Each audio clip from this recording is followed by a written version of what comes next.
Welcome to Molecules to Market, a program by Portfolio Planning Plus. We are truly honored today to welcome back Mr. Sanjay Gupta as a returning guest, continuing his commendable commitment to sharing his knowledge and passing on his experience to the next generation. For listeners joining us for the first time, let me briefly introduce him. I am bringing up his profile on our platform now. Mr. Sanjay Gupta is the former CEO of Dangote Refinery and Petrochemicals project, and also the former chairman and managing director of Engineers India Limited, EIL. He has been associated with the hydrocarbon industry for over 4.5 decades and has been actively involved in the conceptualization, detailing, and implementation of mega projects with billions of US dollars stake. He is universally acknowledged in the industry as a stalwart in his field. He's seen with respect for his knowledge and authority on the subject. In our inaugural conversation with Mr. Sanjay Gupta, he gave us a brilliant overview of 45 years of development in India's hydrocarbon sector. Today, he will go deeper into the refining industry, first within the Indian context, and then in the broader global context. Mr. Sanjay Gupta, the floor is yours. The floor is yours. We are looking forward to your invaluable insights. Thank you very much. Always a pleasure to say hello to you. The subject itself is very intriguing and interesting. And as you might be aware, in the past 5 decades, not much has happened in the refining industry in the West. Yeah, no new refinery obviously has come in US. We haven't seen anything coming up in Europe. On the contrary, we've seen the closure of refineries, both in USA as well as in Europe. On the contrary, in the Asian subcontinent, there has been a lot of activity in the hydrocarbon side, and both China and India, in particular, have been propelling this particular industry in a big way. And today we will have a chance to discuss a little bit about what is happening in India. While on the subject, we will also discuss a little bit about new virgin grassroots plant, which has happened elsewhere also, and try and draw some comparisons about the various kinds of configurations that are being followed and the policies which are being adopted to construct these refineries, and have them adapted to the various changes which are taking place in the market. So, this is in continuation of the first session which we had, in which a general perspective about what has happened in the hydrocarbon segment in India was broadly discussed. We'll pick up the link from there and try and see as to what really has happened in the refining segment and how people keep hearing about India emerging as a refining hub, and very soon in future to also look at petrochemicals in a very big way. And today, if we are a refining hub, hopefully in times to come, I think the day is not very far when we will be adding tremendous amount of petrochemical capacity also.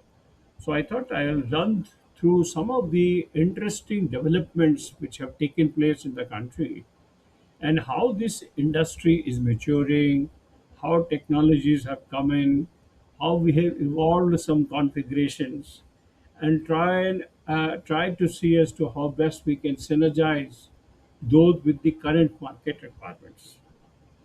So, as I mentioned yesterday, in the initial stages, particularly in India, the refining segment was a particularly small one, not much refining capacity.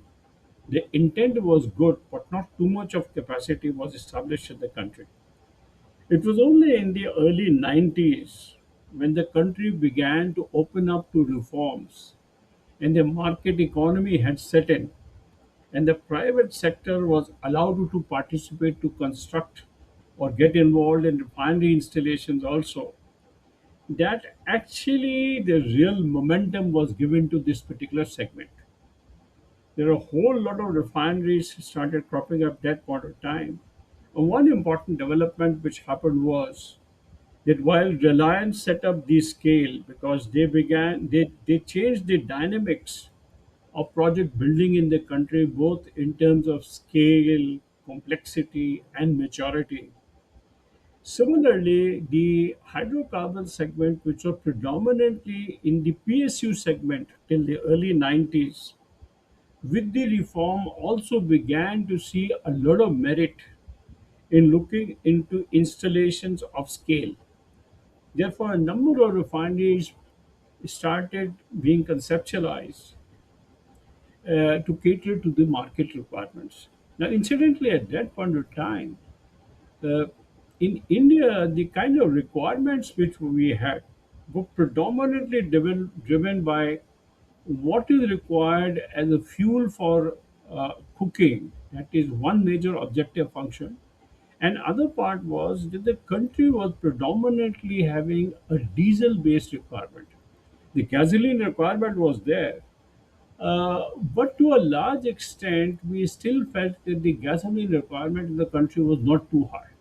We were still, all our railways, installations, and major other factories were consuming a lot of diesel. So most of the configurations which had to be set up was with the predominance of diesel and also with LPG in mind. Even in those days, we had the requirement of kerosene as a cooking fuel. So, since early 90s to maybe early 2000 or so, we also had kerosene as an important fuel, which was rationed and distributed across to a large mass of people in the country to be utilized as cooking fuel. So, our refinery strangely had a requirement of LPG maximization, diesel maximization, and 7 to 8% of the throughput as kerosene. That is how most of our refineries were conceived. The other important part was that since we had struck some oil in the country, it was sweet crude. So most of the Mumbai high region was producing sweet crude. So that became one of the bases that most of the refineries which were being configured were with sweet crude as one objective function and sour crude as another. So the other part was to source a lot of crude from the Middle East, which was obviously in the immediate vicinity of the country. So most of the refineries, when they began to be configured, they were designed either on a 50-50 basis, sweet sour, or on the basis of 30-70, so that we could have a predominance of sour crude. That built in a lot of flexibility and a lot of complications, or let's say the Nelson complexity was to improve gradually. But when we first started with the real refineries to scale up, the bottoms was still an issue which was being investigated. At that point of time, the country did have a lot of requirement of bitumen and significant requirement of fuel oil. So the bottoms configuration to that extent chose for itself, and we didn't have a very high conversion capacity to support the bottoms. So largely most of the refineries which were being conceived had a predominant CCR block, that is the gasoline block, to optimize the gasoline requirements. And on the secondary processing side, we could either have a combination of hydrocracking and FCC as one configuration, or we could have a predominance of hydrocracking. So I'll just give you a reference of some refineries which started on these configurations to address the market requirements and how they evolved gradually to look the way they look today, which is vastly different from the way that they were conceived earlier on.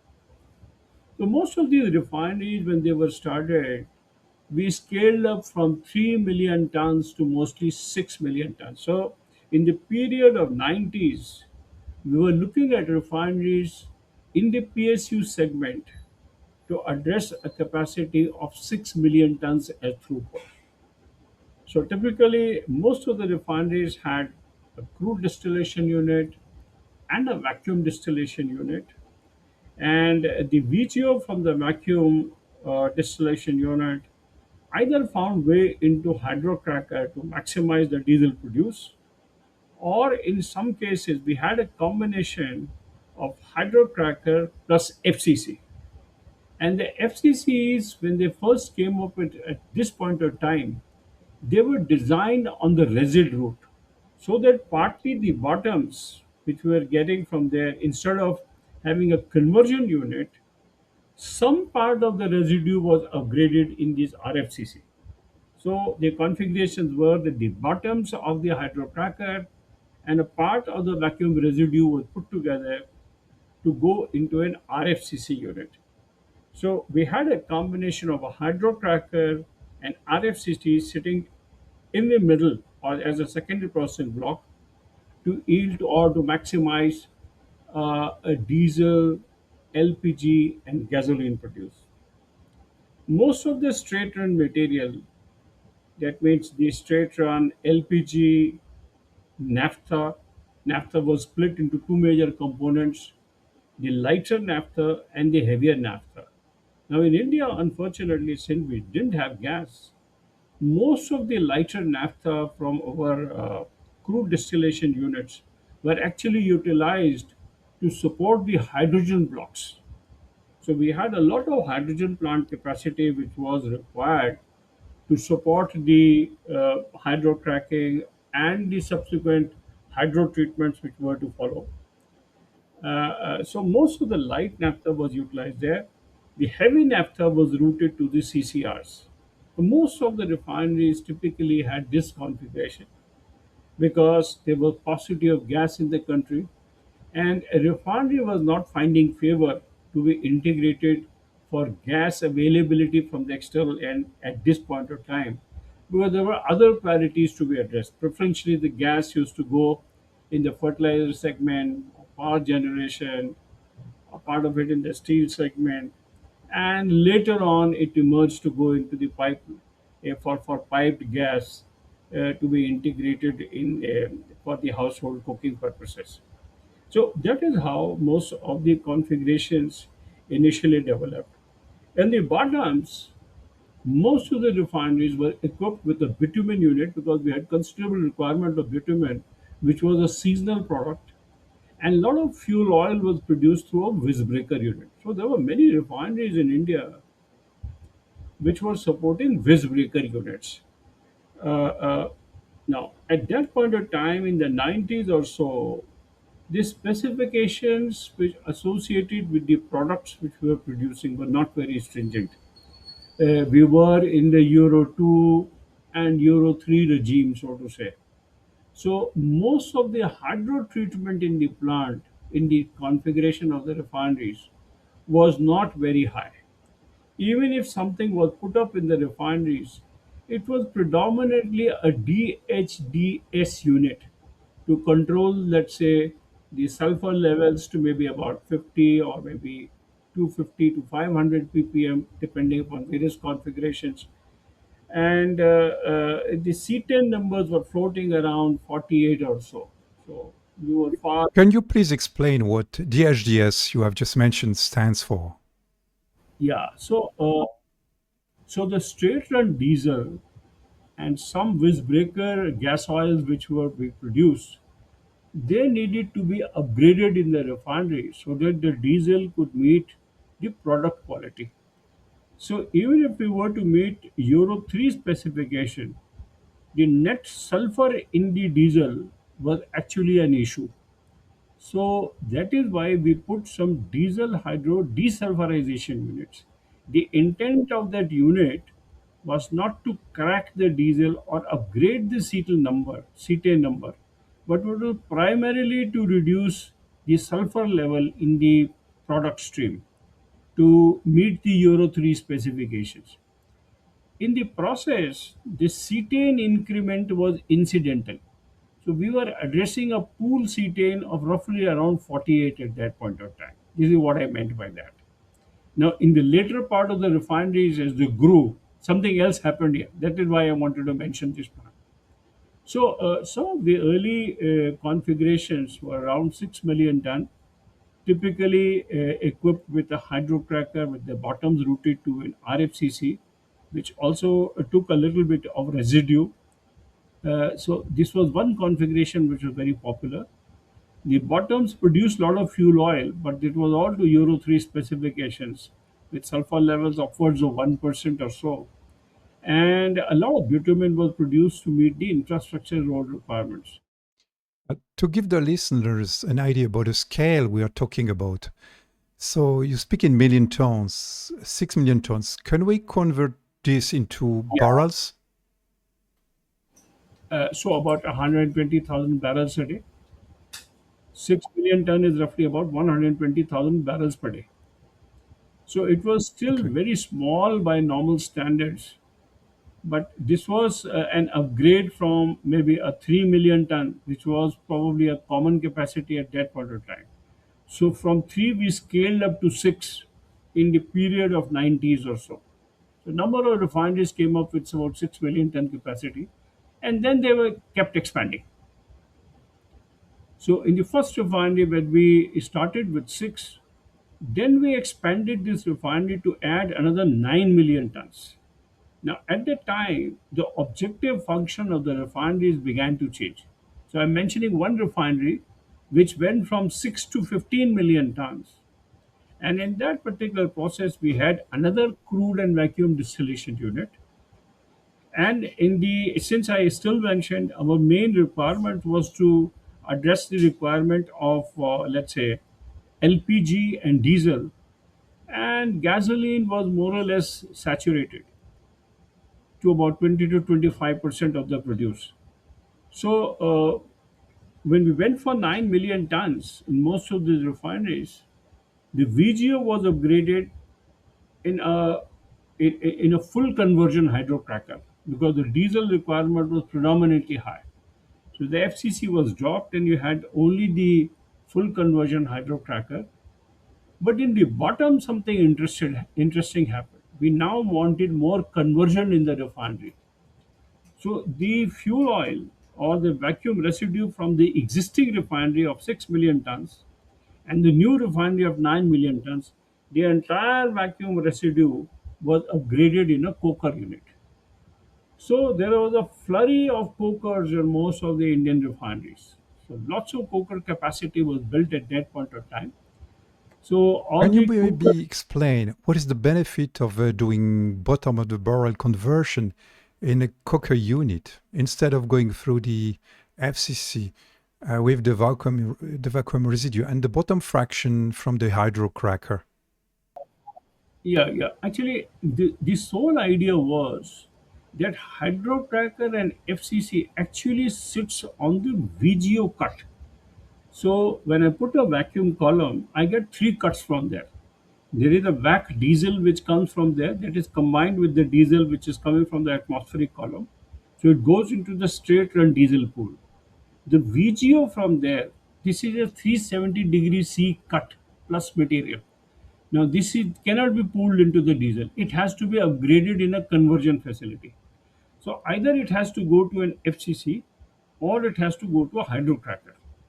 Now, at that point of time, since the country's objective function was to maximize diesel, that's what I mentioned. This VGO as a secondary processing for the secondary processing units from the vacuum column found way into the hydrocracker, and this was a full conversion hydrocracker, 92% conversion. So everything was which was being put into the hydrocracker was predominantly being converted into diesel as such. The other important part was at this point of time, our requirements for kerosene was also getting saturated. So the kerosene cut, which was a fuel requirement at a certain point of time, was being phased out. So all the kerosene from the refinery was also pushed in the full conversion hydrocracker to be upgraded as diesel. Again, the idea was to maximize the diesel, right? But the bottoms of the vacuum column, which is the vacuum residue from the 9 million ton expansion as well as the original 6 million ton refinery, which was going to visbreaker and bitumen, that entire residue plus new residue is now available as a feedstock for higher conversion. This formed the feedstock to the cokers. So all the vacuum residue from the existing refinery and new refinery was pushed into the coker. The idea behind coker was that it gives me about 70% conversion. So all the vacuum residue which goes into the coker, 70% of that is recovered as distillate, that is LPG, naphtha, and diesel. And what you get in the bottoms is coke. So 30% odd roughly, which is the coke, that was an horizontal integration to either the utility power plants or it was sent to some cement kilns. But the 70% conversion of material from here, which was converted into value added products, was now available to go into the refinery product pool. That is how the conversion of the refineries improved, the complexity of the refineries improved. So all the diesel cut from here was now upgraded into a DHDT unit. So all the DHDS plants of the existing refinery, which was producing diesel up to 48, the entire diesel of 48 cetane was brought into DHDT unit. All coker diesel was put into this unit as well, along with the additional straight run diesel which came from the new atmospheric distillation unit, and this was upgraded in a high severity DHDT unit. Now, this unit was intended with the purpose of incremental cetane to roughly 4 to 6 numbers, with the target of pool cetane to be addressed as 51.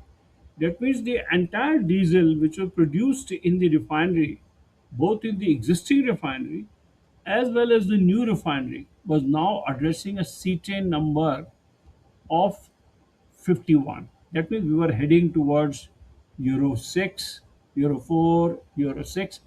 Product quality was improving. Sulfur levels were coming down. We were either hitting 50 ppm or even lesser. Those refineries which were equipped with hydrocrackers, we were actually even able to bring it down to 10 ppm also.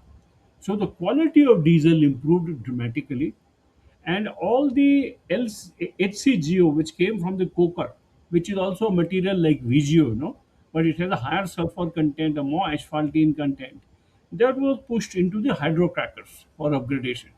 So the hydrocrackers complexity also was very high, but the conversion levels all increased to dramatically improve the total diesel content of the refineries. So, in the overall product patterns, we had more LPG, more diesel, gasoline around 20 to 25% mostly. We did have a lot of coke, and since we are processing a lot of sour crude, we also had a lot of sulfur which was produced in the refinery. So, these were auxiliary products. But most of the refinery configurations began to look like this. So there were many refineries where you had maybe two hydrocrackers supporting full conversion.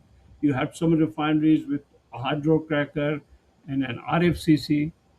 Uh, but almost all the refineries began to look at coker closely because A, the capex of the coker unit was relatively low, and the conversion of 70% was good as long as we were able to find an outlet for coke.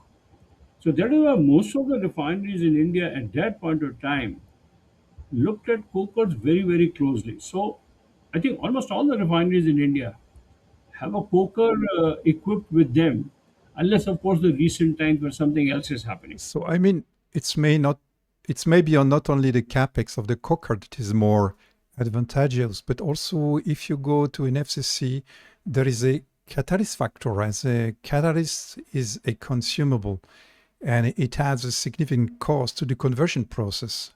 Yeah. See, the problem with an FCC or routing the resid to an RFCC is that beyond a certain point, the coke make in the RFCC becomes an issue. So one can only put a controlled number, controlled residue into an RFCC. Otherwise, you will have to hydrotreat the feedstock. Now, that is the third part of generational change which took place in the FCCs. where something else happened. I'm going to tell you a little while about that as to what really happened in those refineries and how it got changed. But at that till that point of time, some analysis revealed that 17 to 20% was a good number of residue which could be pushed into an FCC along with the hydrocracker bottoms. Anything more than that upset the equilibrium of the FCC, and then of course there was need to put catalyst coolers and things like that to control the reaction within the regenerator. So the FCCs will become more complex with more coke make. So this profitability analysis and the complication around the FCC is also an important phenomenon. Whereas converting residue directly into a coker was found as a very optimal solution in India. So everywhere, because we had a utilization of coke at that point of time, so coke was being picked up as a product, and 70% conversion of residue was very good. So we had a lot of coking capacity established in the country: 3 million, 2.4 million, 4.4 million. In fact, Reliance has as many as 8 coke chambers. I think they are upwards of 8 million. So coker was a very preferred configuration in India till a certain point of time. So, because it upgrades extremely well, gives you the right kind of products, and at a relatively low cost. So, all our screening studies were actually leading to this configuration. This was still maybe about 2005 or so that most of the configurations look like this. But then there was an objective function change. Most of the refineries began to look with the intent of horizontal integration to petrochemicals. So there are two major developments which took place in India at that point of time.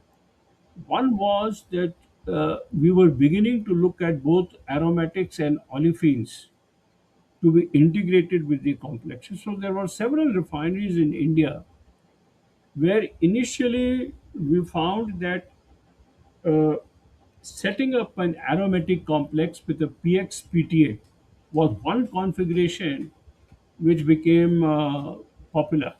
So let's say for in a typical refinery, we found that a lot of heavy naphtha which was being produced in the refinery, we had only a limited requirement of gasoline. So a lot of heavy naphtha was available, number one. Number two, since refineries are all well spread out in the country and the owners are common, so the owner also had the option of picking up the naphtha cuts from various refineries and transporting that naphtha centrally to a place where it could be upgraded into aromatics. So in one refinery, we had all the naphtha, heavy naphtha being put together in one place. We had a xylene complex, and from the xylene complex, it was close coupled to a PTA unit. So that was one chain which began to become popular. So that was one set of the configuration which happened as part of a horizontal addition to a complex. The other part was that because we had a lot of light naphtha in the plant, which was predominantly being used for the hydrogen plants, somewhere around mid to 2005 onwards, some gas was getting available for the refineries also. Once that happened, once the gas integration took place, there was a possibility of displacing light naphtha, which was being used for production of hydrogen. So a lot of naphtha got surplus from there. So we had this naphtha, which is lighter naphtha, less than 90 degrees centigrade material, cut material, and we also had naphtha, which was available as surplus from the other refineries. So this naphtha was all collected together, and in the same complex, an olefin plant was also added. So gradually the plants became more and more complex. What started with, let's say, a 6 million ton refinery became a 15 million ton refinery, added for itself with horizontal integration with other refineries, an aromatic block with a PTA, and further added an olefin complex of maybe up to 1 million tons capacity. to produce a lot of ethylene, propylene, which was converted into polymers. So most of the refineries and the configuration in India began to have petrochemical integration. This was one type of integration which happened in the refineries. Some refineries which were predominantly hydrocracker driven, so they produced a lot of diesel in the plant, but they were processing the kind of crude, let's say a lot of Iranian crude was being processed at that point of time, which was also highly aromatic rich. So those refineries utilized the possibility of utilizing all that naphtha to set up a massive xylene complex. And those capacities are very large. So they set up a xylene complex to utilize that, but they did not have a chance and the opportunity to integrate with other refineries. So they missed they possibly could not put up an olefin complex, but they had large aromatic complexes, which where the xylene was now available for other refiners to pick up as a product to convert into PTA. So this was the second level of change which happened in several refineries in India. But around this time, between 2007 to let's say 15, the configuration objective functions began to change. Every refinery began to address the requirement of diesel and petrochemicals very, very carefully.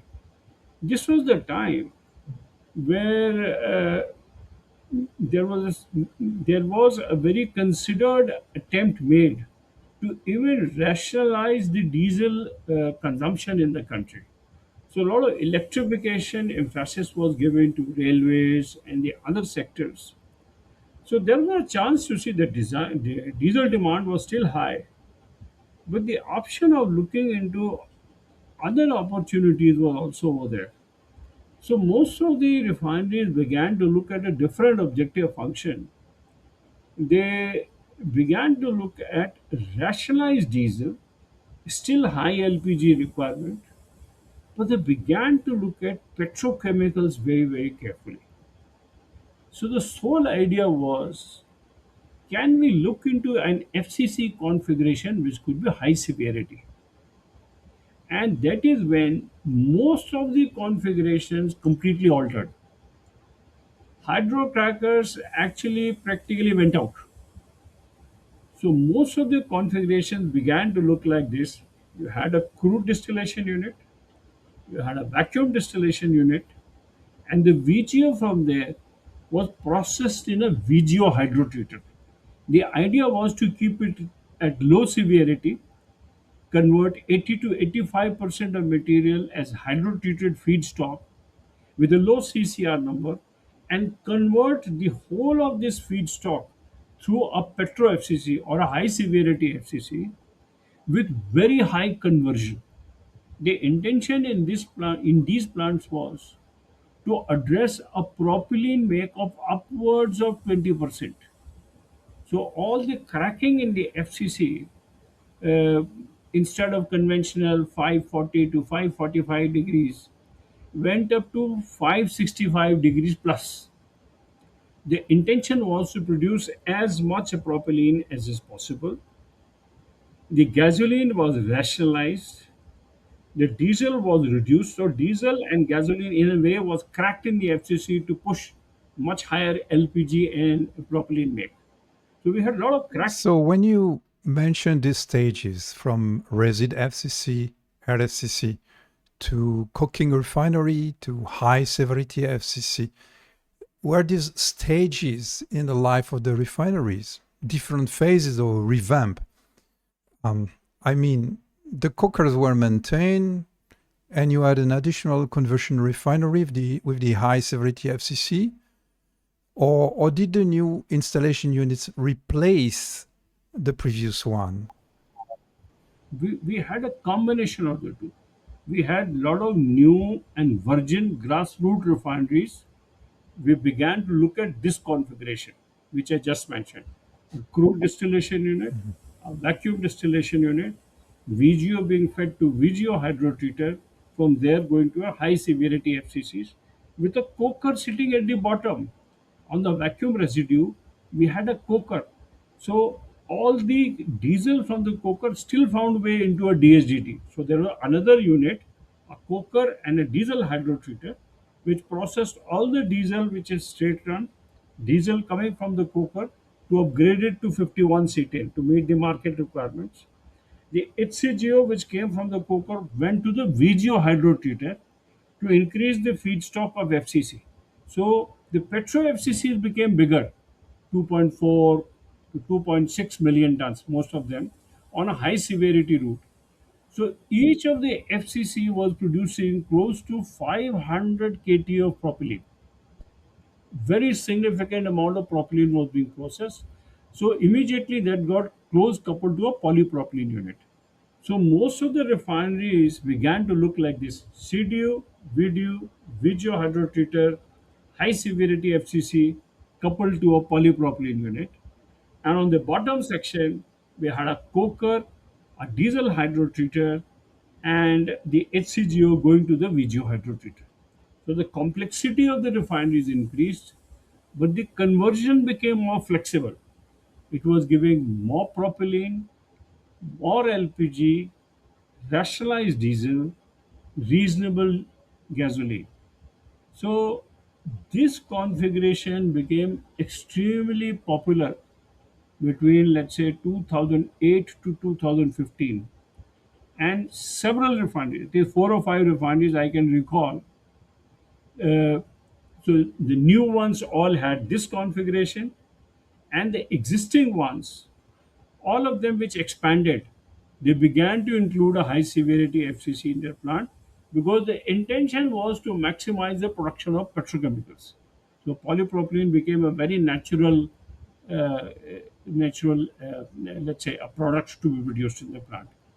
The economics of these refineries improved tremendously because we are So converting. they were actually complementary installations, no competitive installations in the configuration of the refineries.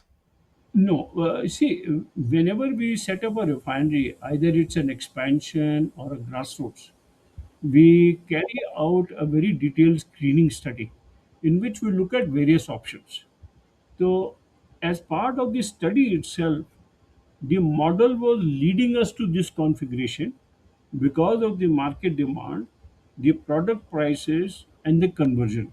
See, the idea is the polypropylene we were able to sell at, let's say, 90 to 95,000 rupees a ton. VGO is like fuel oil. It's about, let's say, 35,000 rupees a ton. So the conversion is 3 times. Diesel is, let's say, 60,000 rupees a ton.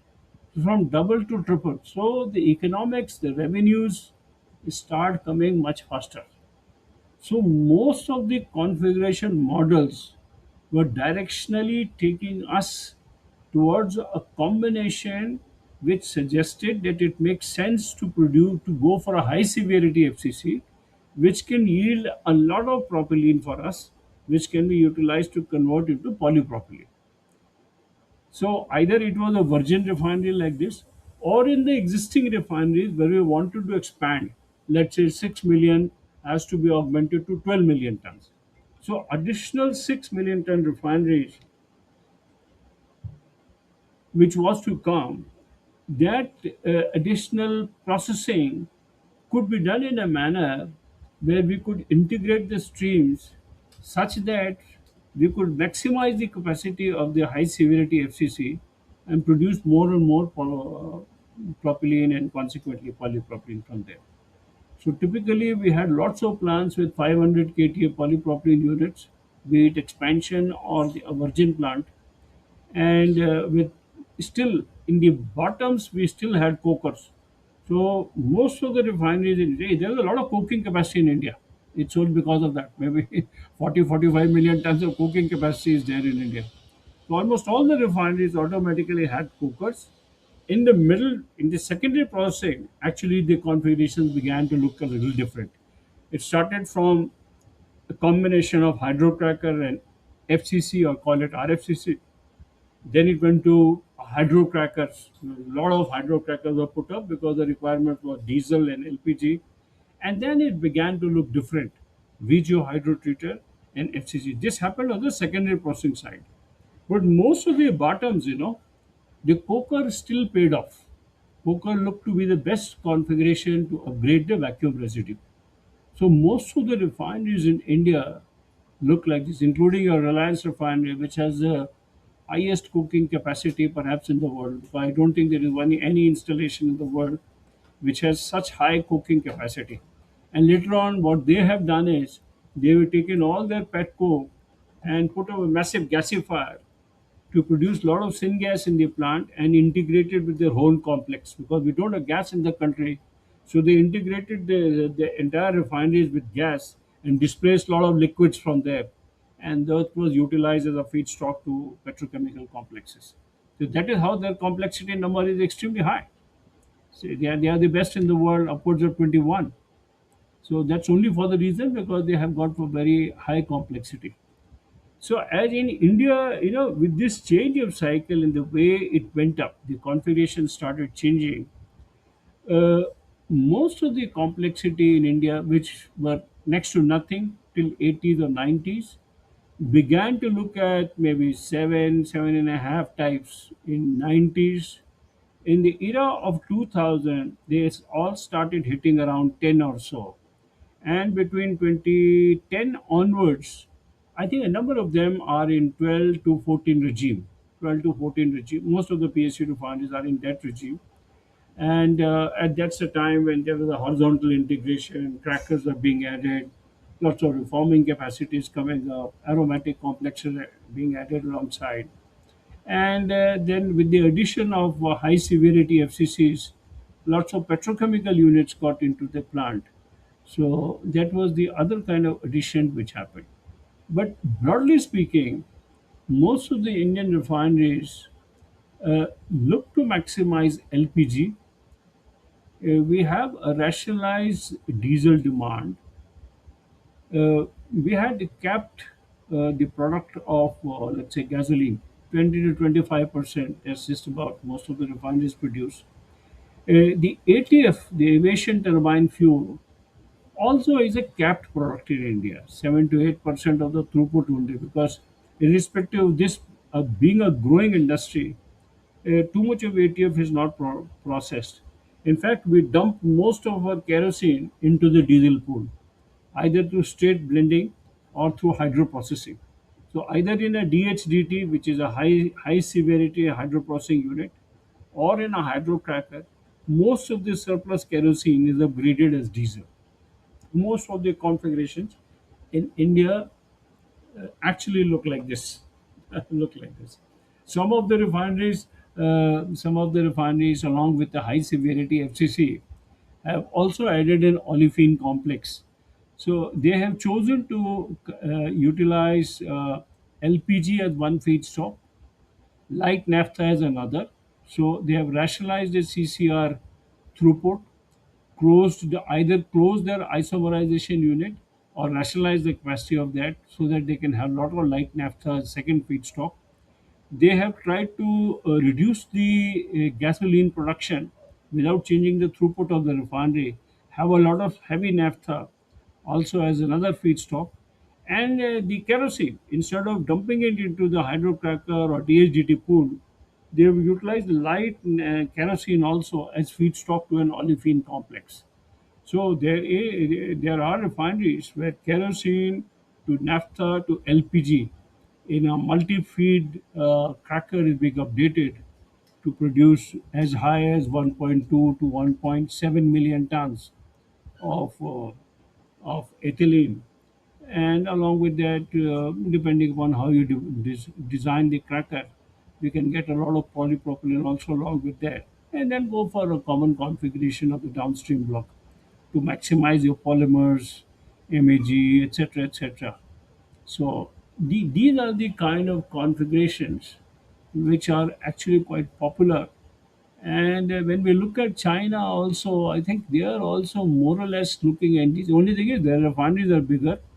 They are looking at crude to chemicals because They depending upon what crude they process, they've gone for big hydrocracking. They upgraded some of their crude to chemicals directly. So in India, I think the latest refinery which we have done is, you see, as I was telling you, up till maybe 2017 or 18, most of the refineries and petrochemical facilities have been an add-on, except perhaps a polypropylene unit close coupled to a high severity FCC. Everything else, they have come as an add-on facility. You have added an aromatic complex, added an olefin complex. But there was no refinery in India where an integrated complex would have been put up. Very recently, maybe just 2 3 days back, you must have seen a new refinery has been commissioned in India, which is a 9 million ton plant, grassroots plant, and it has a cracker and a high severity FCC as the central upgraders right from day one. So it has a very high Nelson criticality index of upwards of 17. Maybe perhaps it is number two in the world. So this is the kind of trends which are emerging for various configuration in this subcontinent. But alongside, when we look at international side, what we find is that not much of refining capacity has come. See, US, there has been nothing. Whatever they had been put up earlier on, something has been phased out. Same is the case with Europe. In fact, the refinery closures are taking place. Refining capacity is happening in Middle East. Nominally, some refinery capacity gets added. Something is getting added in Africa, and one group, as you likely are aware, is putting up a refinery. And what we found is both in Middle East as well as in let's say Africa, the considerations for the refinery configuration are vastly different from what you have in India. One part is uh, unlike Europe, where I think most of your configuration are somewhat diesel driven. Most of these refineries are actually integrated with gas, so they have a lot of liquids to upgrade. Now the choice is whether you want diesel or you want gasoline. Our experience has been that most of them prefer to produce a lot more gasoline, perhaps in the first phase, maybe later down when the requirements gets rationalized. Perhaps they might be looking at a little bit more diesel. But unlike India, where we cap gasoline, we found that the gasoline in the configurations is open. In fact, they want to maximize the gasoline. And in one refinery, we found the gasoline production can hit as high as between 45 to 55%. So their configurations look substantially different from what we are doing in India, number one. Number two, essentially they are crude producing countries, some of them. Yeah, the Middle East doesn't have a problem. They are processing their own crude. Even in Africa, a lot of crude is produced on their own. So they have a lot of their own crude to be processed. And a number of these countries are actually rich in sweet crude. So they do not have the problem of high sulfur and things like that. Now it's a conscious decision whether you want flexibility in the plant to produce a whole range of products out of a crude recipe, or you would prefer to utilize the crude which you have and see how best you can minimize your capex and maximize your production. So, in a particular refinery, we found that for a very high capacity, if the gasoline is to be maximized, they have chosen to put a very high CCR capacity. So all the naphtha is being upgraded into CCR to find way into the reformate pool. All the light naphtha and the C4 cut of LPG is upgraded in an isomerization unit, and the C4 cut is being used to upgrade in an alkylation unit. And the crude is such where most of the refineries don't require a vacuum column. So most of the resid or the reduced crude oil which comes from the atmospheric column bottoms, they are directly upgrading into an RFCC. So the overall complexity of the refinery is low, but the produce is extremely high. So if gasoline is the intent, entire RCO can go into an FCC, which you can design on the diesel on the gasoline max route, rationalize maybe your diesel production from there, not go for very high severity, maybe 540 to 550 at best, and maximize your gasoline content. So these refineries, for all the naphtha which they have, they put a prime G kind of a unit, IFP kind of process, which is now there. And the LCO, which is produced from the refineries, can be upgraded into a DHDT, where possibly they have changed the severity levels to vary between, let's say, 18% to 35%, so that they can maximize the gasoline.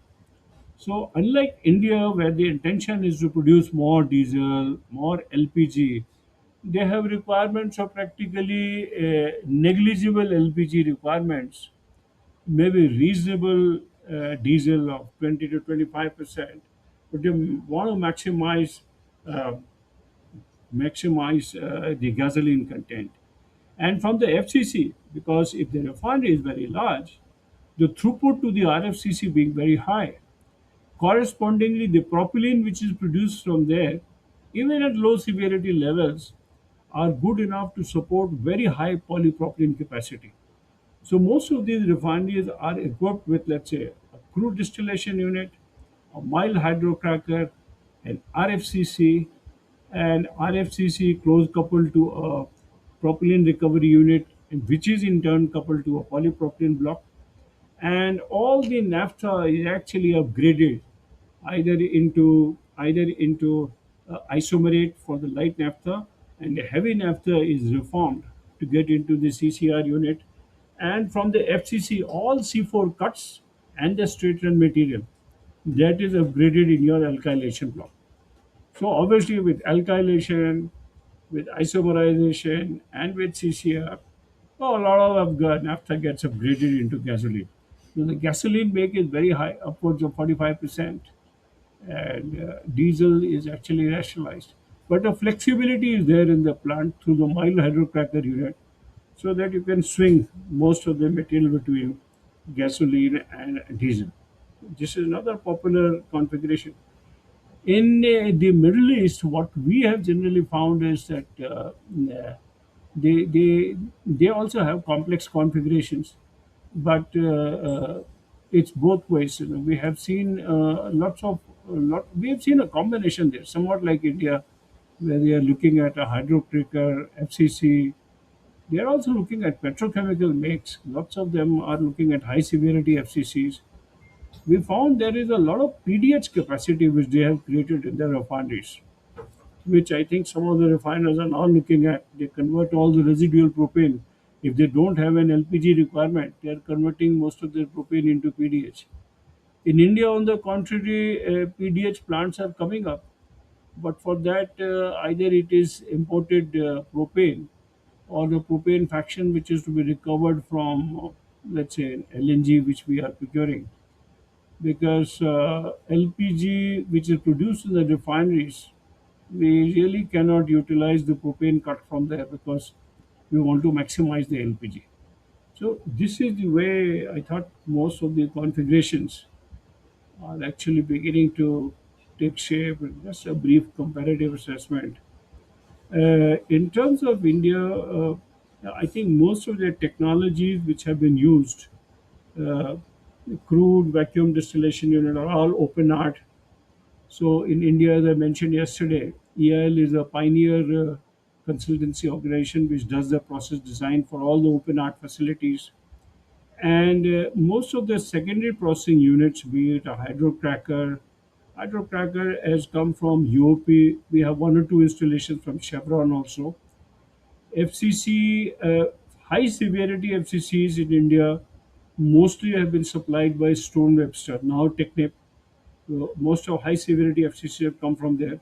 But in the early days, the ones which were, let's say, fuel oil driven, or fuel maximization demand. We have both Exxon and also UOP, lots of FCCs. CCRs, I think it's between Accents and UOP. Most of them are equally shared. Hydrogen plants, I think the technologies of the plants are equally shared between KTI and Haldor. So there is a certain preference by, or let's say an emerging preference by one block we see it's mostly Haldor for the hydrogen generation.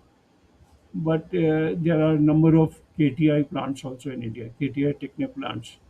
So that's how hydrogen. Most of the cokers in India, barring Reliance, have come from ABB Lamas. In fact, in the PSU segment, it is all ABB Lamas. There is no Foster Wheeler, but Reliance is Foster Wheeler. So that's how the coking has come up. Polypropylene, we have a combination. It is varying from INEOS to Basel to Novoline. All licenses are there almost. So they have supplied various kinds of processes. DHDT and DHDS units, it's been a combination. Either it is Accents or UOP, either of them have supplied these. Incidentally, India also has now a technology of its own on this. Isomerization, okay, partly UOP, in fact, maximum UOP, but some of the units have come from our friends also. On the aromatic complexes, all the complexes where you have put a paraxylene unit, mostly it is UOP. So all the entire aromatic block has come from UOP, and the PTA complexes have been supplied mostly by DuPont at a certain point of time. But now I think maybe the recent plants, maybe they have changed or they've gone to a different licensor. In the early days, it was mostly DuPont. The olefin plants seem to have a distinct trend in India. All the liquid crackers with multi feed, they are predominantly ABB Lamas. One plant is by Linde, and but largely they are ABB Lamas.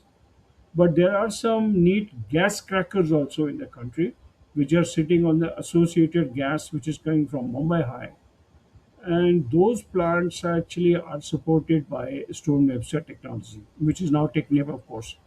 So you have a few crackers, gas crackers, where predominantly it is Stone Webster, now Technip, and liquid crackers mostly we have seen ABB Lamas to support all these things.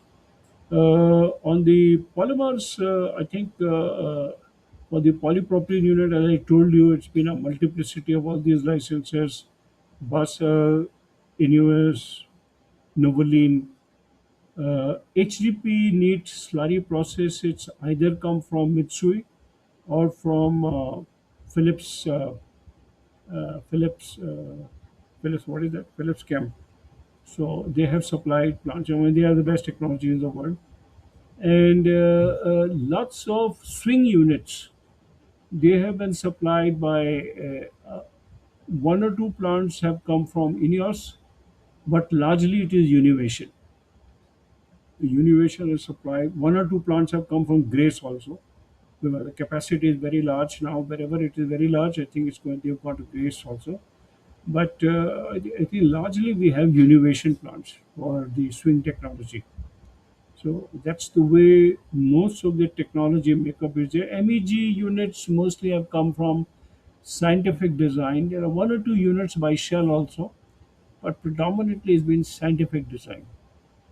Uh, VCM, PVC, the earlier plants were all by Goodrich. I haven't seen a new plant coming up, so I really can't say on that. So that's the way. This is the kind of technology makeup which is there. So in India, as I was mentioning yesterday, most of the technology grouping and setting it together to play the role of a managing licensor actually is carried out by EIL. But some of the private companies basket all their technologies. So just like Reliance went to UOP, and basketed all the technologies. Similarly, we've seen refineries in Kuwait, Middle East, also in Africa, where people have basketed technologies and they have gone through a managing licensor route, just like Petrobras. So they have gone to these floors, and mostly it's been a UOP. In a few cases, it's been Technip actions, but I think we still see a predominance of UOP as a managing licensor to support all the technologies because they are able to probably offer 70 to 80% of their technologies, and for the others, the owners can support, and the main licensor can integrate. That is how I think most of these configurations have been evolved. So I think, unless of course you have some questions, I can address those. Mm. Is there no penetration of Chinese technology in India? Because the Chinese, they have been developing heavily Which technologies. resid? Everything. This Resid is hydrocracking. one, but they have been developing aromatics block and hydro No, treatment, hydrocracking. They are in all segments of the technologies that go yeah, yeah. into a refinery in the world. One major development which is taking place now in India is to introduce resid hydrocracking. So most of the cokers Mhm. are either being rationalized or resid hydrocracking is being added in the refineries because now more or less cokers are capped in the country. So there are certain refineries which are completely putting slurry hydrocracking at the bottoms, or they are putting a combination of delayed coker and slurry hydrocracking. Now, slurry hydrocracking could be in various routes. It could be evaluated bed, it could be Emax, which ABB is offering, which is a preferred technology in India. Because the intention over here is to produce as much distillate recovery as is possible. And in this slurry hydrocracking process, we are able to get up to 92% recovery.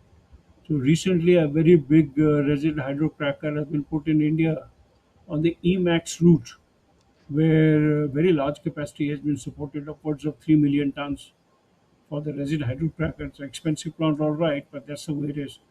And in some of the expansions now, resin hydrocracker is being included in the configuration. So it enhances the base, gives you a VGO cut, for which either you can put a hydrocracker or you can route it to your high severity FCC. You are calling it DCC, one of those, so that you can get a lot of petrochemicals from there. So that's another important development which is happening. So far in India, I think they've chosen both either ABB Lamas has supplied that Emax technology, and of course UOP, Accents, all these fellows have been in the fray. But KBR has not been successful in India so far. They have competed hard, but so far they haven't won a license. Mostly it is ABB. But KBR has been struggling to get their first license, at least in the refining segment. They are strong on the fertilizer side, but on the refining slurry hydrocracking, we found Emax is supporting Indian configurations well. You asked about Chinese, is it? You asked Yes, question about the Chinese. The yes, Chinese exactly. technology are not there in India. And Huh? so you mean they are absolutely not present in India, the Chinese No. technology Actually, providers? I don't want to use the word moratorium, but somehow or the other, on the front end side, there is not much of an engagement with China to source technology from them. If at all, there is only interest in some maybe coal gasification linked technologies on which they are strong. So perhaps there could be some case which some private sector company might pick up, but public sector companies perhaps are not looking at it. So most of the gasification, as is being conceived, they are looking at Shell, GE, those kind of processes, or maybe even Linde. Now probably Air Products, I think. So they are the kind of players who are in active in this domain. So that's it. There is a lot of gasification study which has also been done in the refineries to see how best we can. But in India, what has happened is CFBC is a preferred technology. So most of the coke, pet coke, which is being produced, at least in the new configurations, it is being examined. This pet coke can go into CFBC boilers to produce steam and power, and that's a emerging technology. We find that is cheaper, much cheaper than gasification. So pet coke actually, if at all, will blend with the coal, and then they will support coal to chemicals. That kind of integration might happen. Currently, most of the coke is finding way into cement kilns mostly. That's the way it is. So this is the perspective of what's happening. Any other question which you have? So possibly a subject for another session, or very much likely. Where do you see you talked about, or you mentioned integration, petrochemicals integration? Where do you see the major projects? So obviously with Reliance, we're seeing activities and expansions on that, and Haldia. Do you see some trends really emerging where petrochemicals will be happening in the Indian market, and who will be driving that?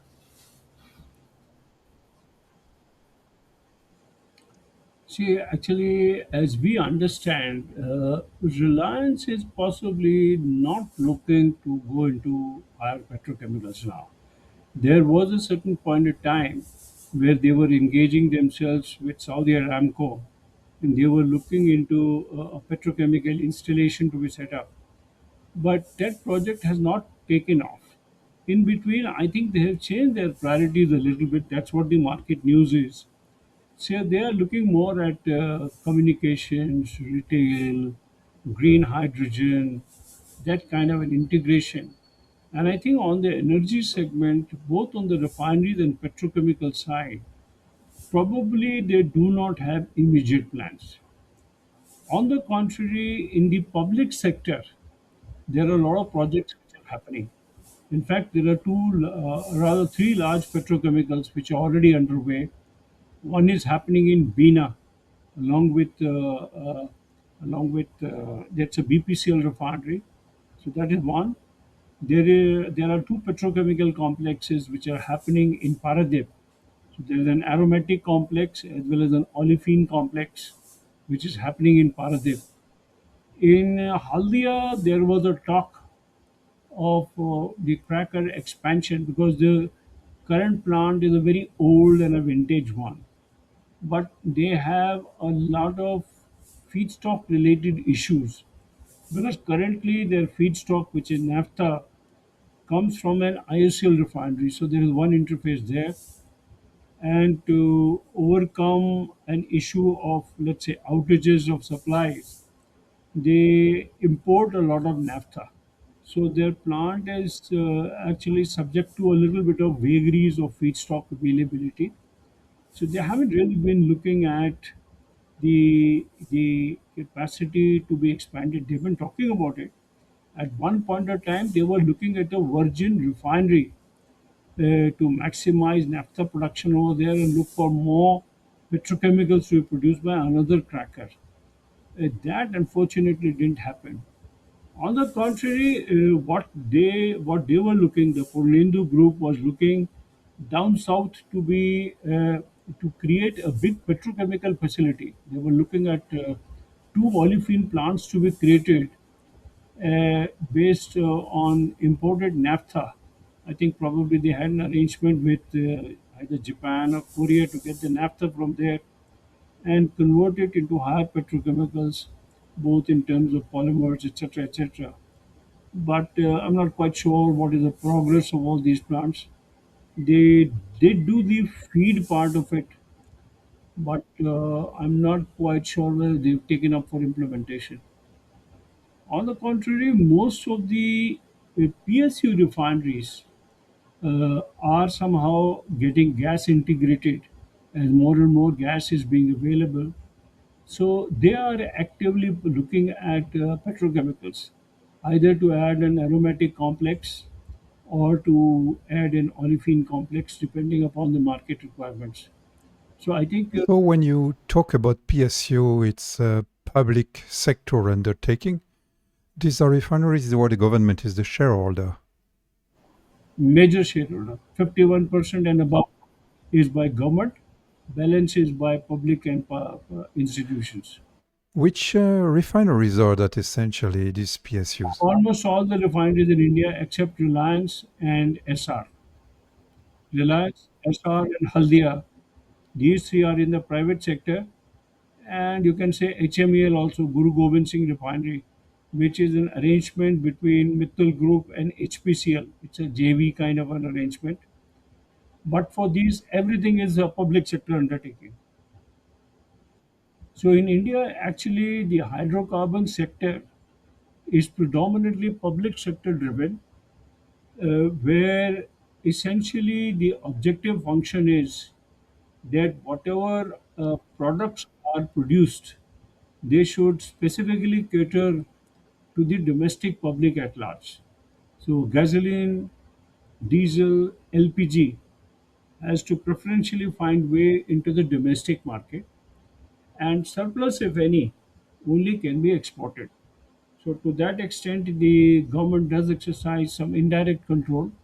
Although the refineries are all big and they are Maharatna boards, so they have a lot of flexibility to take their own decisions. But ultimately, there is a social aspect linked with it, so government has a role to play in that. The private sector companies, on the contrary, are independent.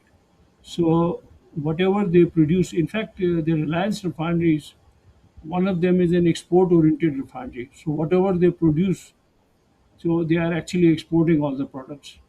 The other This is refinery, the J2 sorry, yeah, yeah, JRP yeah, here, the that's right. Jamnagar Export But Refinery of Reliance. correct. But the basic or the base refinery, there is a lot of product takeoff which takes place between Reliance and the public sector companies. So instead of they being allowed to distribute the products or go to the pump, actually it is the public sector undertaking through an arrangement purchase all the products from them and distribute it in the country.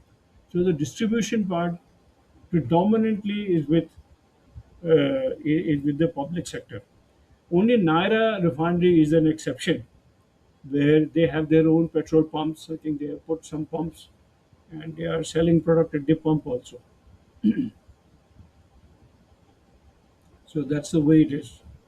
So as we were discussing the other day, most of the refineries in India being in the public sector undertaking, actually when they enter into arrangements, it's more on the crude crude side of arrangements which they can enter into. But actually they don't prefer themselves to get locked to a particular source.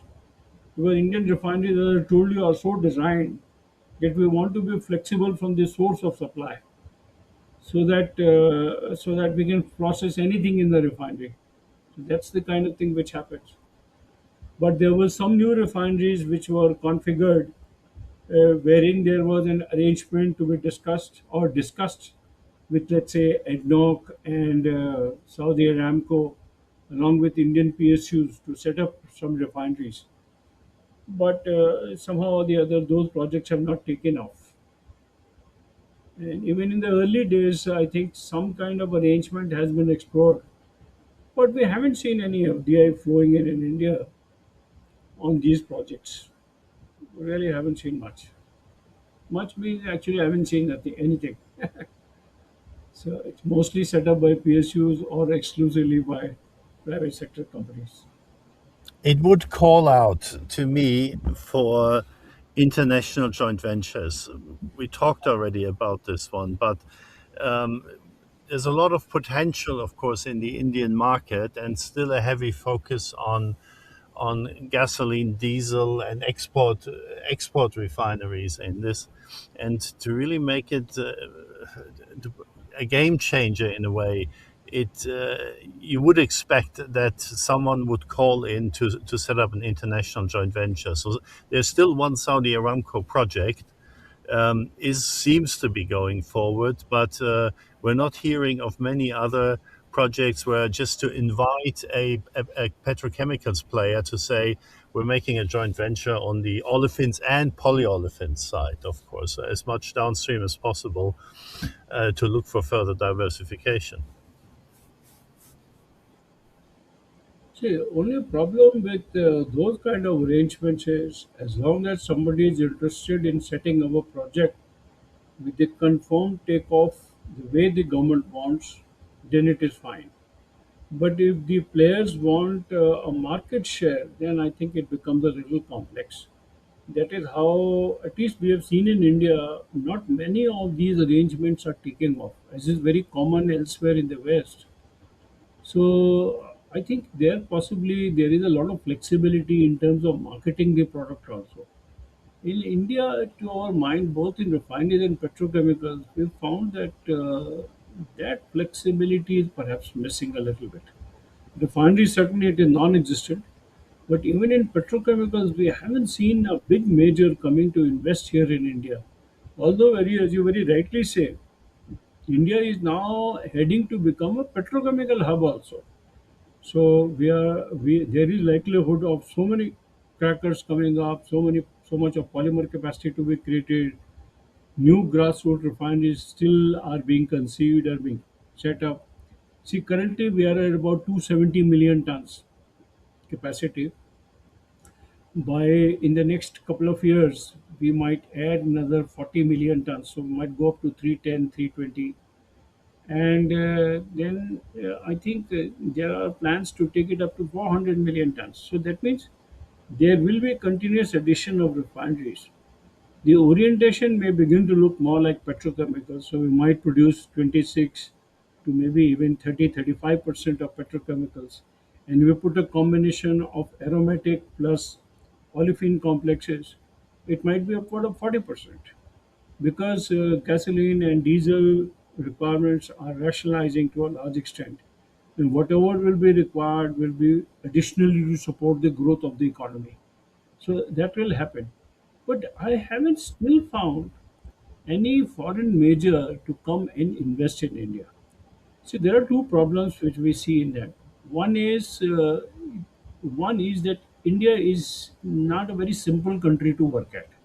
This is what we have realized because on the commercial part, if there is a public sector undertaking which is get involved, then it is a taxpayers' money. So there is too much of vigilante and checks by the government audits. So that is one problem with private sector companies foresee they feel that their freedom to operate is restricted. And second part is if they come here to set up projects like EPC players and things like that, they find that the payment terms and flexibility to operate is not as much. Our contracts are very rigid because we do not believe in contracts to entertain any extra claims on the contract. So there is a lot of upfront work which is done. So whatever is stipulated in the feed, that has to be followed. So there are no mid-course changes which takes place and things like that. And the conventional value addition, which seems to be the general norm elsewhere in the world, it is very difficult in India because we've seen all these big players, Toyo, Technimont, uh, Samsung, all these players, Dialem, all these fellows working in India and finding it extremely difficult because here the contracting arrangements are very rigid. We do not follow FIDIC here by way of contracts. We have our own system of contracting, and they find it extremely difficult to handle that kind of stuff. So that is why we have seen foreign participation in the hydrocarbon segment is very nominal. For the first time, we are seeing a major investment coming in the offshore segment because India made a major policy tweak in their offshore production sharing arrangements. So that is why, for the first time, we are seeing Chevron, Exxon, BP, all these big players supporting the locals, ONGC, OIL, and others for exploration projects, deep sea exploration, and things like that. So that is the first time where I am finding that these fellows are coming actually. to do something here in India, and I think they have found a commercial arrangement a little bit more flexible and to their satisfaction. But on the downstream side, where India itself possesses a lot of skills, uh, it is just a question of bringing in money. That why anybody Yes. will do that. So if they bring in money, then they would like the product take-off flexibility, the way they want to control the prices and all that. That is not possible in India. So there is, So I think these are very interesting topics. but but We will but be addressing in follow-up discussions. So project yeah, finance and bankability of project yeah, is one, mode of project management, EPC and so on. We will be discussing also separately about these. I think this will be very exciting conversations we'll have. yeah. The next session we can have on how projects are built in India, which is different from the way which is built elsewhere. Excellent. That I think should be Yeah, very interesting. exactly.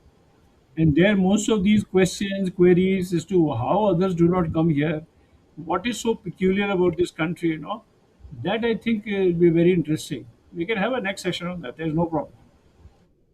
Okay. Do you have more questions to Sanjay over, or we can close this No, that's fine. session Thank now? you very much, Sanjay. So, thank you very much, Sanjay. This has been a great conversation again, a great overview about the refining industry, both in India and elsewhere, like Africa.